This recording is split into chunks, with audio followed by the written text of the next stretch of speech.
name is Lisa Sharp, and I am the president of the board of directors for FirstU. I would like to remind all members that we have two important congregational meetings coming up soon. First, don't forget to mark your calendar for Sunday, May 2nd. First, at 10:15 a.m. in the morning, there will be the Sunday service where Reverend Eric will be participating in our service for a second time. And then at 11:30 a.m., we will be hosting a congregational vote to confirm his selection by our congregation. You should have received a special email this past week with instructions on how you can vote. All votes count. If you can't make it that day, you will be able to vote by email or phone for the first 3 days before the Sunday meeting. Please note, you will not be able to use a proxy vote for this meeting. Second, please make sure that you can attend our annual general meeting, which will be held on Sunday, June 6th from 10 in the morning until noon. For this regular congregational meeting, you can ask someone to be your proxy to vote if you can't make it. There will be a notice about this meeting sent out by mid-May. If your group or committee intends to submit a motion for the AGM, we'd like to receive them by the first week of May so that the board can include them in the AGM package, which will be sent out around May 12th.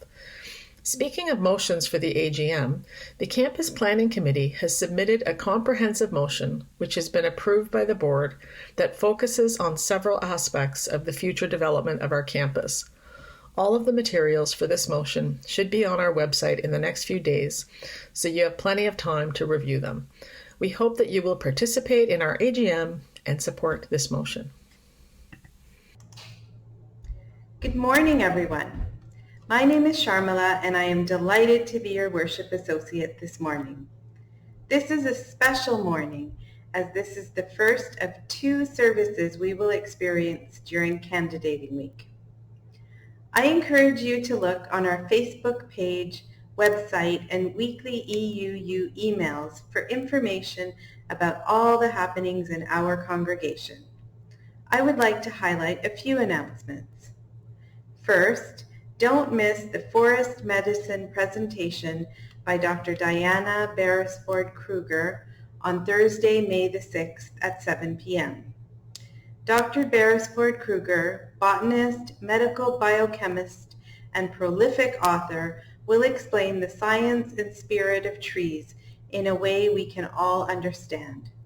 She will share her wisdom on why forests are so important to our health and well-being and how they can heal and save our planet. Finally, there are still several opportunities that the Ministerial Search Committee has organized for you to meet with Reverend Eric Meter, including today's hospitality hour and 3 theme session meetings in the coming week. More details can be found on our website under Minister Search. Welcome to our time for worship together this morning. We are so pleased to welcome Reverend Eric Meter into our worship service today. Reverend Eric is our candidate for settled minister here at FirstU. The board has had the chance to meet with Reverend Eric this past week, and we are so excited about the prospect of being able to work with him in the long term. Reverend Eric is a lifelong Unitarian Universalist and has served congregations in many parts of the U.S., including Northern California, upstate New York, Ohio, and Wisconsin. He and his wife Anne are thrilled about the possibility of relocating to Ottawa to promote Unitarianism up here in the Great White North. While they both wish conditions allowed them to be with us in person, they're glad to have begun virtually meeting congregants and staff of the First Unitarian Congregation over the last week and look forward to the next week to come. We light our chalice this morning to these words by Angela Herrera. Don't leave your broken heart at the door, bring it to the altar of life. Don't leave your anger behind. It has high standards, and the world needs its vision. Bring them with you, and your joy and your passion. Bring your loving and your courage and your conviction. Bring your need for healing and your powers to heal. there is work to do. And we have all we need to do it right here as we have gathered together.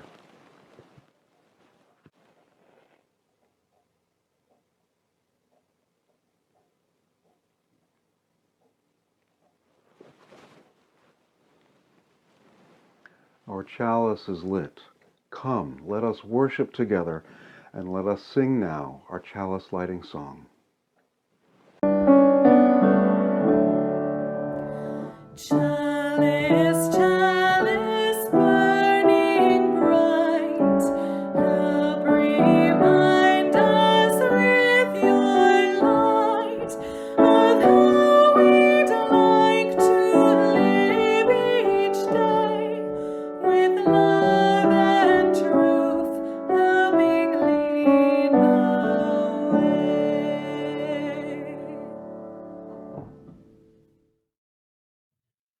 Hi to everyone, it's Nao, your Director of Religious Exploration. Hope everyone is doing great on this Sunday. Today I'm sharing with you a short story and it's titled, What Do You Do with an Idea?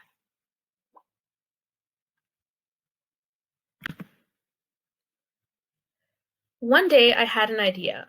Where did it come from? Why is it here, I wondered. What do you do with an idea? At first I didn't think much of it. It seemed kind of strange and fragile. I didn't know what to do with it, so I just walked away from it. I acted like it didn't belong to me. But it followed me. I worried about what others would think. What would people say about my idea? I kept it to myself. I hid it away and didn't talk about it. I tried to act like everything was the same as it was before my idea had showed up.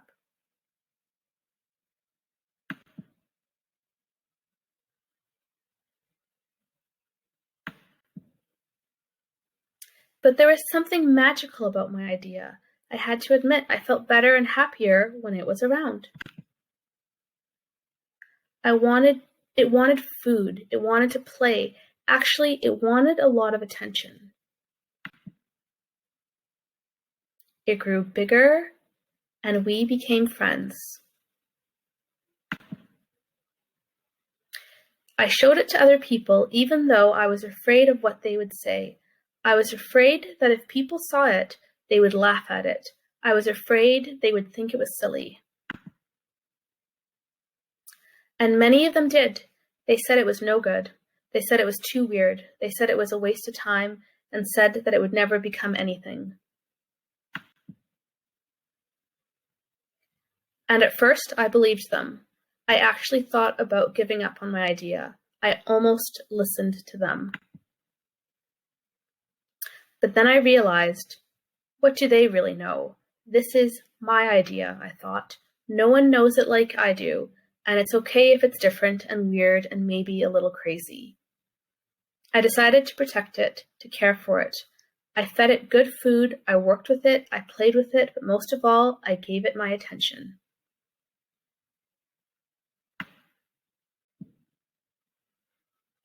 My idea grew, and so did my love for it. I built it a new house, one with an open roof, where it could look up at the stars, a place where it could be safe to dream. I liked being with my idea. It made me feel more alive, like I could do anything. It encouraged me to think big and then to think bigger. I couldn't imagine my life without it.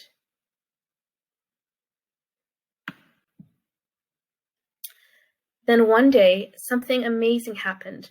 My idea changed right before my very eyes. It spread its wings, took flight, and burst into the sky.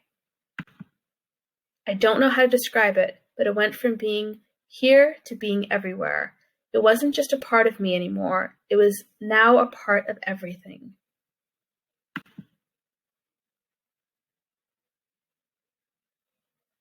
And then I realized, what do you do with an idea?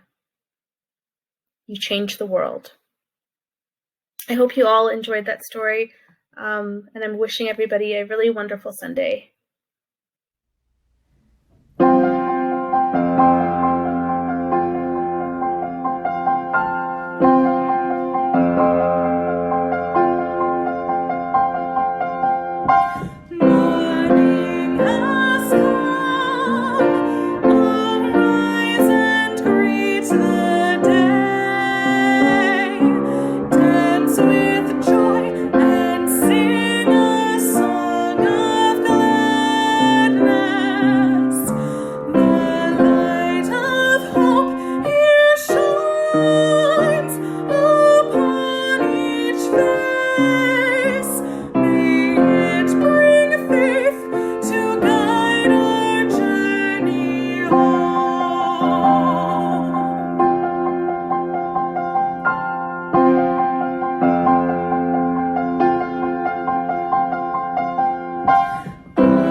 the time when we can send our earnest hopes or wishes, which some people call prayers, to the people who we care about.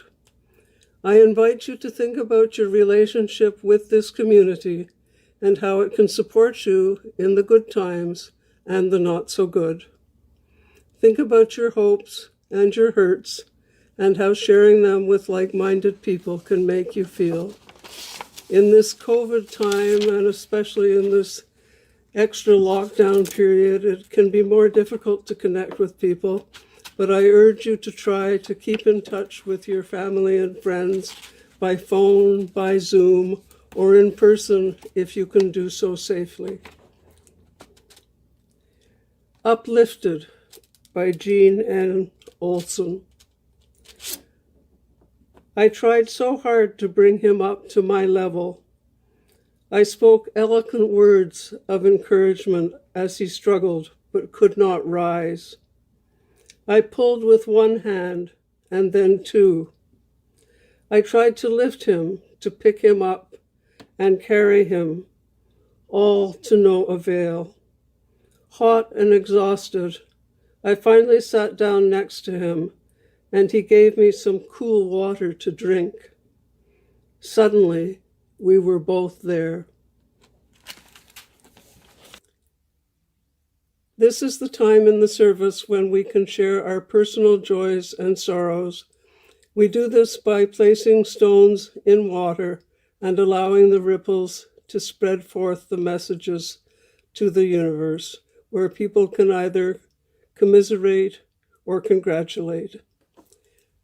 A stone today of caring and thinking of you for Marge.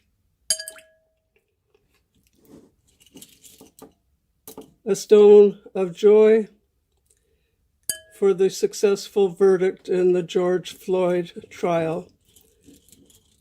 And another stone to recognize that there is still a lot of work to be done in the area of racial justice, both in this country and in other countries. And several stones for people who are dealing with the ravages of COVID, hopefully not too close to home for some people, but unfortunately, this may well be the case. And one last stone for all the joys and sorrows kept close in our hearts. We will now have a moment of silence.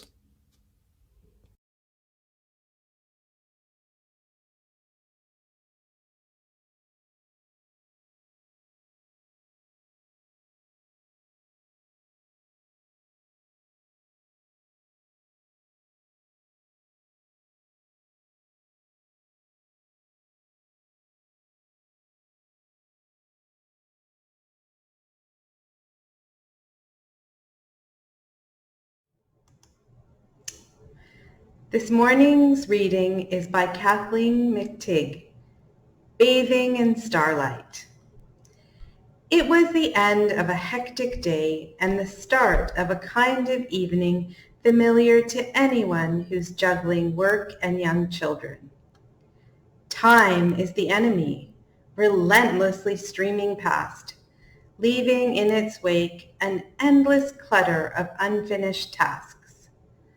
Like a flustered hen in a barnyard, I clucked and fretted as I hustled my children along through homework, dinner, bath time, and bedtime stories, always trying to get things to move a little faster against the ticking clock. With the kids finally in bed a half hour later than I'd aimed for, I fussed my way out the door to give the dog her walk, bustling along as my fretful mind danced through a dozen other still unfinished chores. I was halfway down the driveway before I glanced up. My jaw dropped. There before me, the whole spread of the Milky Way splintered out across the clear black sky, stars behind stars in the deep pool of space. And then I finally stood still, washed in starlight that had been traveling toward me for millions of years. I was brought to my senses and nearly brought to my knees. Because bedtime had been late, my children were still awake. To their delighted surprise, the mother hen reappeared in their bedroom doorways, no longer clucking, and carried them, one at a time, pajamas and all, out into the crisp winter air to bathe in the ancient light. Maybe this is all we can bear of the cosmic perspective on time, this little glimpse of eternity that lets us see our small lives connected to everything else on so massive a scale. My awe at the immensity revealed in a clear night sky doesn't leave me feeling diminished or irrelevant. Instead, it reminds me that if we can be present exactly in the moment we are living, we can step outside time altogether. We live immersed in that eternity. After all, we just forget until something like starlight wakes us up to it again. Good morning. It is so good to finally be with all of you today, even remotely. Let me begin by saying that I greet you this morning from the land that was long the ancestral home of the Potawatomi, and whose claim to it has not been honored. The debt remains unpaid. And that, if Providence allows, will be a topic for other days. This morning, I want to talk with you about the call of life, the calls of life. The invitations life offers us to move into fuller awareness and purpose. Those who enter religious leadership sometimes talk about the call they received, though many others have experienced similar calls during their lifetimes. Well, it may only be a small example of a call.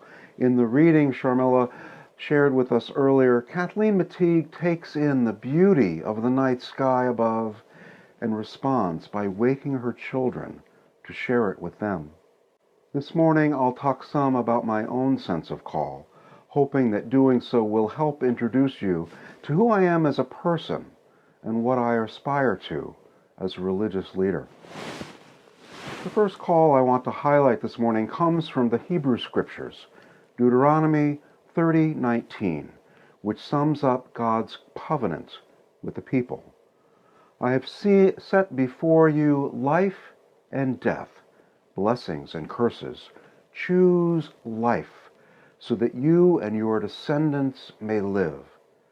That's pretty clear language from a deity, wouldn't you say? The first call in the Judeo-Christian tradition, choose life. Opportunities to choose life are all around us. But let me be clear, I'm not talking about abortion or being pro-life in that sense. Decisions regarding reproductive health are women's choices to make, and such decisions, whatever they may be, are usually made by choosing life. Moving on. Many years ago, when I was still in seminary, a church friend of my mother's, Georgette Driscoll, who was then 93, told me that as far as she was concerned, ministry was about making the fullness of life accessible. I'm thinking of ministry in the religious sense, but maybe the same holds true for ministry in the field of civic government. In any case, Ms. Driscoll's phrase stuck with me. In truth, I don't know how to make anything like the fullness of life accessible to anyone, but I do know that we can offer invitations. And I believe that in various, sometimes mysterious ways, life offers us invitations as well. The invitation to share the beauty of the night sky or early spring flowers. The feeling that we have more to give than we're currently giving. Or the sense that there are new, barely imagined possibilities awaiting us if we would only make room for them. Of course, there are countless others. During our first weeks in seminary, the other new students and I often asked one another, "So, what was your call? What brought you here?"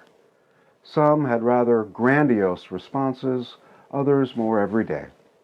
Many were moving. There was a literal phone call.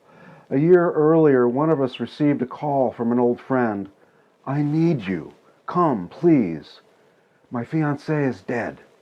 I don't know what to do, but I know that you will. Please come, help me deal with this." That moment crystallized for her that she had as much to offer as both a caregiver and a guide during times of crisis. It was not long before exploring those avenues led her to seminary. For others of us, the call was a sense of being urged forward into taking a leap of faith. For me, it was a bit like that, but mostly it was as if the world was edging me forward, like someone playing football, soccer, kicking the ball a bit forward at one angle and then forward at a bit different angle, but always forward.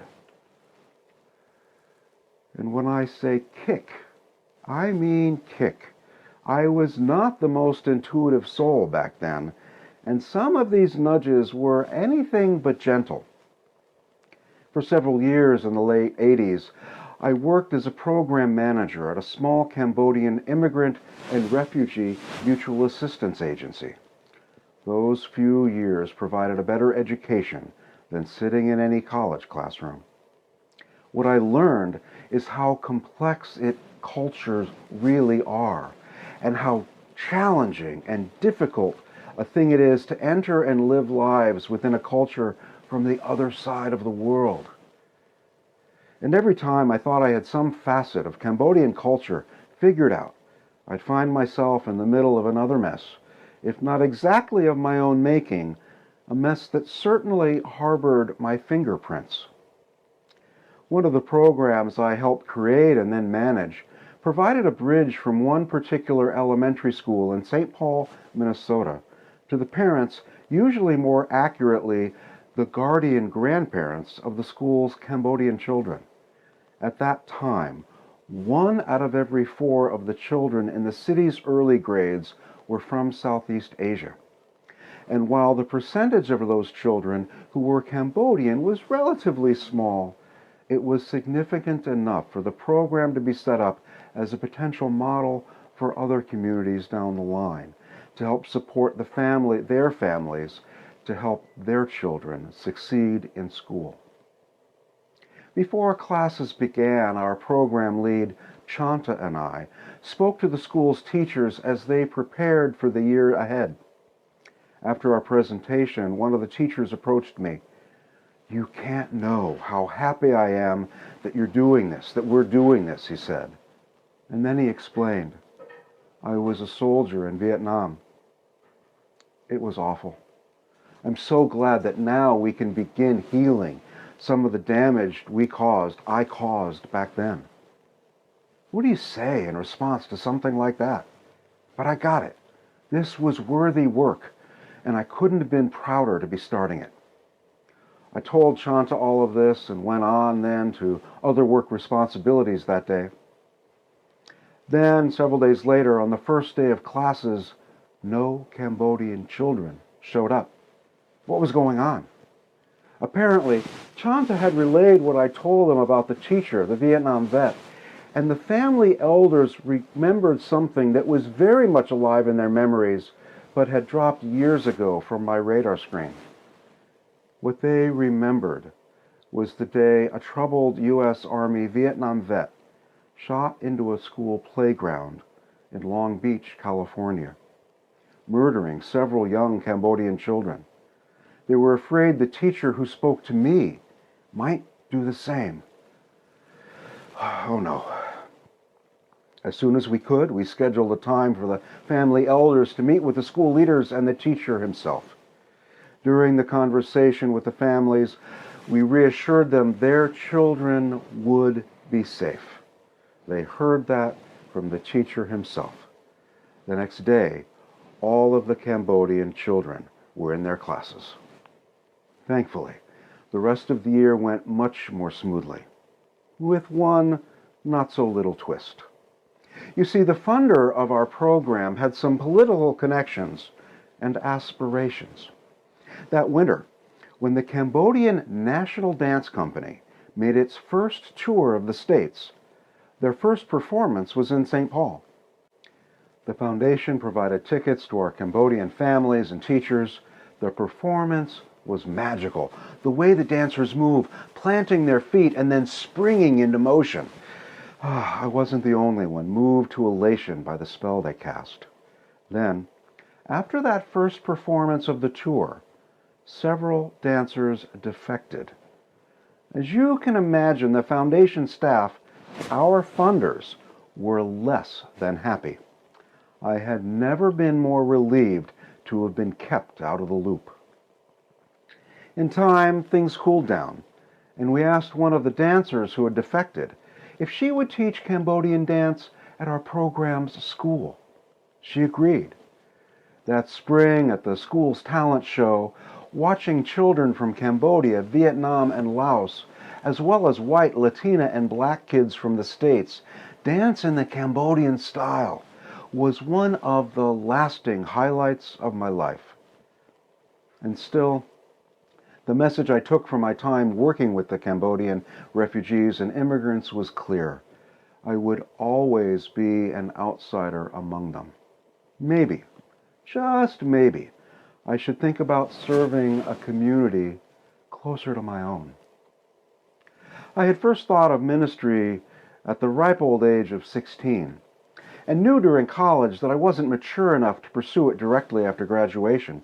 I figured I'd give myself 5 years to get some real-life experience under my belt, and then reconsider ministry. I was still working with the Cambodian community when my father was later diagnosed with pancreatic cancer. When I didn't see him fighting the disease, I got to wondering what he felt he still had to live for. And then, by extension, my thoughts turned inward. What did I most want to do with my life? What deepest challenge or challenges called me forward? The call to serve Unitarian faith communities may have been roundabout, but I finally heard it clearly. Now, there's one other call story I want to share with you this morning. It's a call my namesake, Eric Hildebrand, received late in the summer or early fall of 1915. The Hildebrand Ranch was 100 miles north of San Francisco. Eric was the eldest son, set to run it someday. There they raised cattle and grew pears, apricots, and almonds. A few years ago I found the old entrance gate. Whoever owns the land now doesn't seem to be managing it anymore. It's gone to waste. When the war in Europe was heating up, the Hildebrand aunts back in England wrote to their sisters in California, saying, "We need your boys over here. There is a war on, and we need to win it." The States wasn't in the war yet, but Canada was. As the story goes, Eric and a friend of his saddled up, rode their horses north, and joined the Canadian Army in Vancouver. You know what sort of service your soldiers saw in that war. After his service was over, Eric convalesced in English hospitals for months. Back then, we called it having a soldier's heart. We call it post-traumatic stress disorder now, though that term, perhaps intentionally, lacks the poetry of the earlier description. In short, Eric came home a shell of the man he'd been, unable to take over the ranch. The ranch in turn went to cousins of his who squandered it and then sold it to cover their debts. When I was a child, during a family visit, I met one of those cousins. During the visit, he gave my family a bushel of what he promised us was fresh sweet corn. We saw them pick it. It turned out to be field corn, stuff you need the jaws and teeth of cattle to eat. Since then, my side of the family has had little to do with his. The last I heard, one of his daughters was the last chief of staff former President Ronald Reagan had before he died. Like I said, a different side of the family. A friend once asked me if I harbored any ill will toward Canada for what happened to my namesake. No. Eric made his choice, and his was a worthy sacrifice. Besides, Canadians remember and wear the red poppy on Remembrance Day. Very few in the States know what the poppy represents anymore, that symbol from a poem by Guelph native John McCrae. At the very least, I want to take this opportunity to say thank you. Thank you for remembering this sacrifice and that of so many, many more. Next Sunday morning, directly after our worship service, you, the members of the First Unitarian Congregation of Ottawa, will vote on whether to call me as your next settled minister. If your vote is sufficiently positive, I will say yes, and my wife Anne and I will be very, very happy. But that's next week. During the week to come, and beginning quite soon, I hope you'll reflect on and be willing to share some of the times life has offered invitations to you. In what ways have you been asked to choose life? What calls have you said yes to? Was doing so worth it? If so, what did you learn? And how did you grow as a result? Were there invitations you hesitated on, or simply walked away from? Were you glad you did? Did some leave you with regrets? One thing I've learned from both my own experience and listening to others tell the stories of their lives is that while specific opportunities may come and go, the world keeps offering us invitations to choose life. If our congregations are about anything, we need them to be places where folks come together to celebrate the calls of life and encourage one another and those beyond our walls to live full, meaningful, loving in the giving sense lives.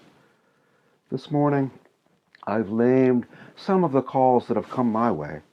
I can't wait to hear the stories from your lives you may wish to share. And your opportunity for that, as I said before, will begin shortly. Both Ann and I are looking forward to joining your hospitality hour this morning. Thanks in advance for the stories you wish to share. May what we offer one another inspire us to greater courage and wider love. The world certainly needs the best we have to offer. Together, we are more than any of us can be alone. Amen.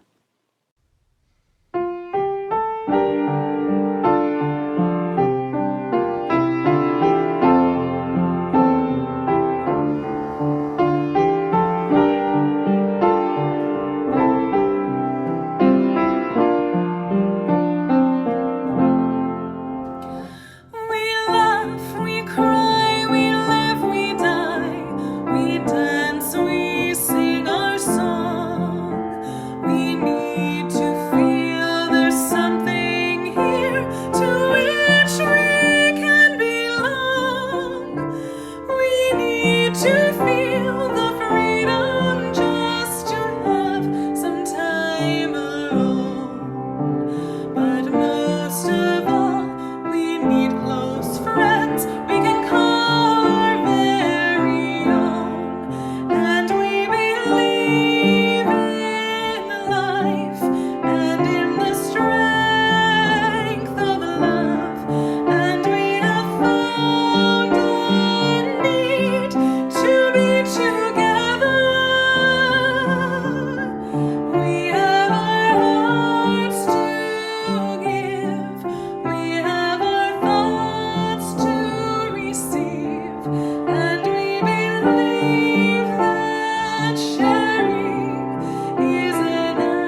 And then we come together here to make sense of what we find.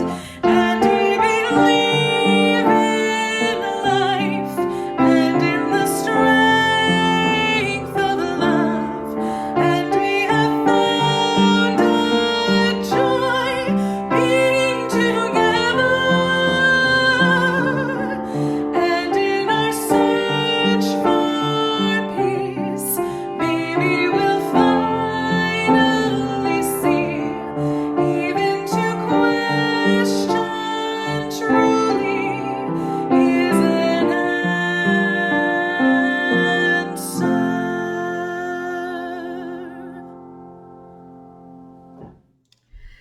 This is the time in our service that we usually accept the offering.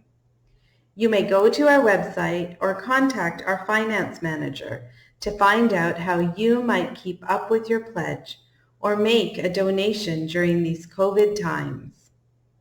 We give these gifts freely. We receive these gifts gratefully. We dedicate these gifts to the work of our congregation, serving human wholeness, caring for the planet, upholding religious freedom, welcoming the stranger, loving one another. For our chalice extinguishing, we return again to the words of Kathleen Mateague. May the light around us guide our footsteps and hold us fast to the best and most righteous that we seek. May the darkness around us nurture our dreams and give us rest, so that we may give ourselves to the work of the world. Let us seek to remember the wholeness of our lives, the weaving of light and shadow in this great and astonishing dance in which we move. And let us sing now together, Spirit of Life.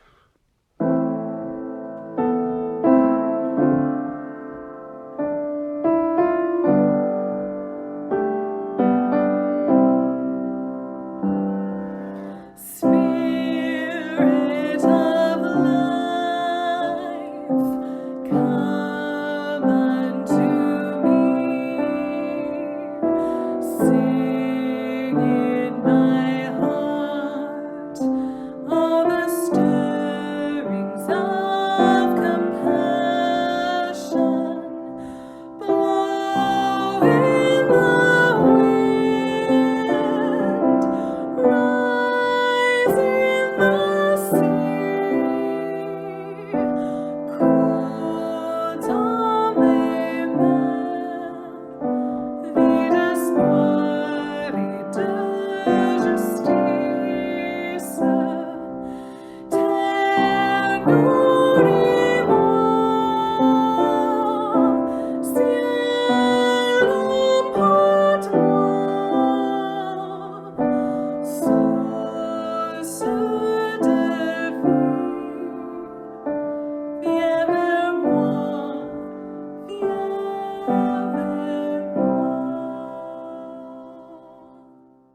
With Earth Day just this past week and still echoing in our awareness, as we prepare to conclude this time of worship and enter the week to come, let these words by Ruben Alves be our guide, and may they resonate with us. So let us plant dates, even though we who plant them will never eat them. We must live by the love of what we will never see. That is the secret discipline. It is the refusal to let our creative act be dissolved away by our need for immediate experience, and is a struggled commitment to the future of our grandchildren. Go in peace, my friends. Move always in ways that will bring greater justice to the world and more love and beauty as well. Go in peace, my friends. Go in peace.